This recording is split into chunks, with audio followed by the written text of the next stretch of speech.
en publiant un gros ouvrage qui s'appelle Les guerriers d'Israël, un très beau titre, presque talmudique, presque, en tout cas à la charge symbolique très très forte.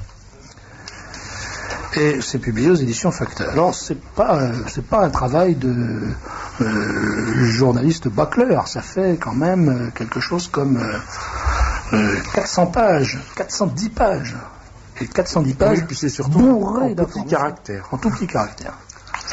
Alors ce qu'on découvre, c'est que au fond, l'extraordinaire nouveauté que célébrait Madame Castro-Fabius n'est pas si nouvelle que ça, parce que depuis Masada, ça existe, mais que surtout, ça existait partout en Europe et depuis toujours, y compris, alors ça c'est la grande surprise de votre livre, dans des lieux d'Europe où on ne pouvait pas imaginer une seule seconde que ça existât à l'époque où ça existait.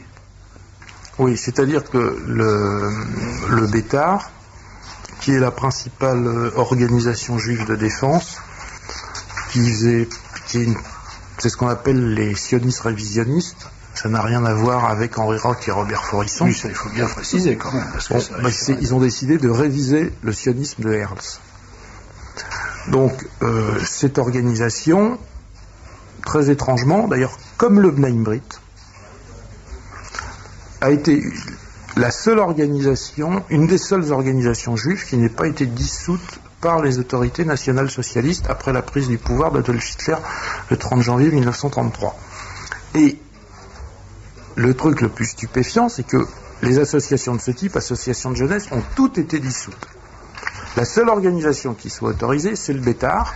Et le truc stupéfiant, c'est qu'on les autorise à conserver leur uniforme, les grades, à faire des camps d'entraînement, à faire des meetings, et à faire des défilés dans la rue. Quand vous dites que toutes les organisations de jeunesse ont été supprimées, c'est toutes les organisations de jeunesse, pas les organisations de jeunesse israélites, toutes les organisations de jeunesse. Non. Y compris les scouts. Oui, enfin, bon, ça s'est produit. Bon, mais si on veut, tout le monde sait très bien que les nationaux socialistes avaient annoncé dans leur programme qu'ils combattraient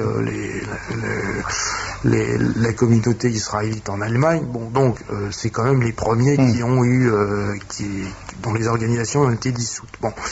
Mais, par exemple, les sionistes de gauche ont été dissous. Parce qu'on dit toujours les Allemands ont soutenu les sionistes. C'est faux, ils ont dissous les sionistes de gauche. À cette occasion-là, le Bétar en a profité pour mettre la main sur les locaux des organisations juives qui avaient été dissoutes. Bon. Et je publie des photos absolument inédites, parce que ce sont des photos, je vais en parler assez longuement, ce sont des photos qui ne sont jamais parues dans aucun livre, aucun ouvrage, et on y voit des gens en uniforme armés, avec les grades, etc., qui défilent dans la rue et qui font des meetings, par exemple à Berlin, si mes souvenirs sont bons, en 1937 ou 1938. Bon, et en fait, ils ont été dissous en 1939, pratiquement à quelques mois avant le déclenchement de la Seconde Guerre mondiale. Bon. Et ces archives, c'est extrêmement simple. Il fallait écrire à l'Institut Jabotinsky à Tel Aviv. Je ne savais pas qu'ils existaient, on a écrit.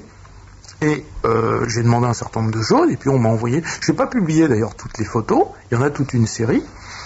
Et ces photos n'étaient jamais parues.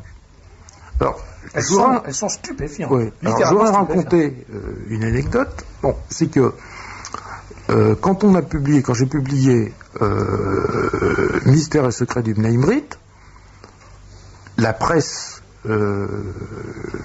israélite française en a parlé longuement. Tribune Juive en a parlé.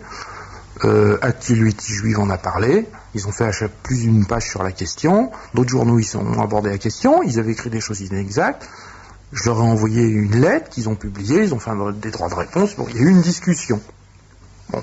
Sur cet ouvrage, sur les guerriers d'Israël, il n'y a pas eu une seule ligne dans la presse juive. Pas une. Ce qui est quand même assez stupéfiant, parce que maintenant, ça fait d'ailleurs plus de 3 mois qu'il est paru, il n'y a pas eu une ligne, alors qu'ils l'ont acheté. 2 jours après que l'ouvrage soit sorti, un des principaux responsables du Bétar me l'a commandé personnellement. Et il est en même temps, d'ailleurs, président de l'Union des étudiants juifs pour la République, qui constitue une des composantes du RPR.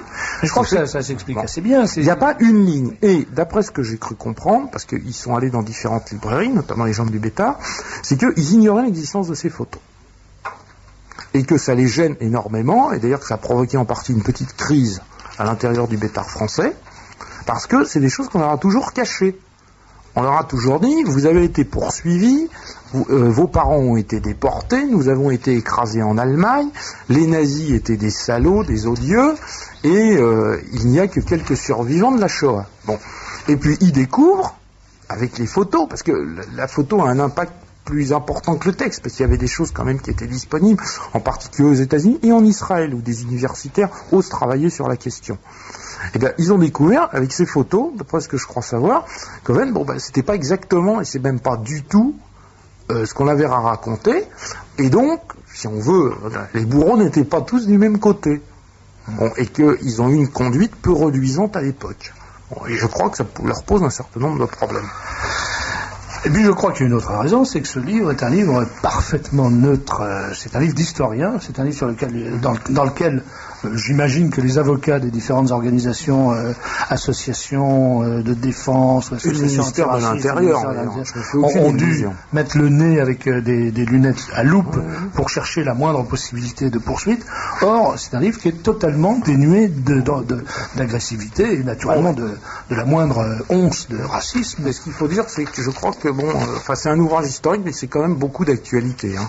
Parce que je m'arrête en 1994 en resituant toutes les exactions qui ont pu être commises par ces bandes en France dans les de 1900. En gros, je retrace tout, mais en particulier, je m'attarde dans les années 80 et au début des années 90. C'est un des livres les plus éclairants, comme on dit maintenant, de l'actualité. Je conseille sa lecture. Ça s'appelle Les guerriers d'Israël, enquête sur les milices sionistes. C'est paru chez Facta et c'est présenté par Emmanuel Ratier, que vous pourrez rencontrer, comme je l'ai dit, au BBR 95, au stand du Livre Journal. Merci Emmanuel. Merci beaucoup Serge.